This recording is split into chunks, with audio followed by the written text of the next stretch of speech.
बिस्मिल्लाहिर्रहमानिर्रहीम अस्सलाम वालेकुम। इमिग्रेशन का दफ्तर दुबई ने बंद कर दिया और क्यों बंद किया है, और फ़्लाइटों के लिए भी ये थोड़ी सी पाबंदी लगा दी है पाकिस्तान इंडिया के लिए।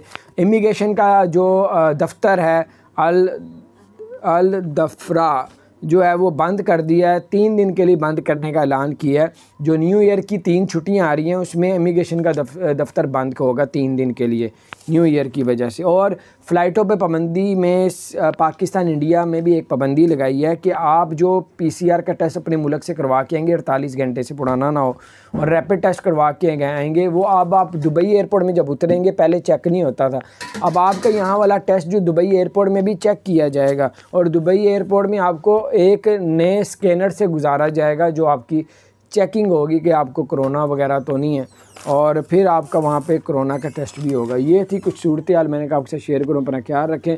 चैनल को सब्सक्राइब नहीं किया, जरूर सब्सक्राइब कर दें, बेल आइकन को प्रेस कर दें ताकि नहीं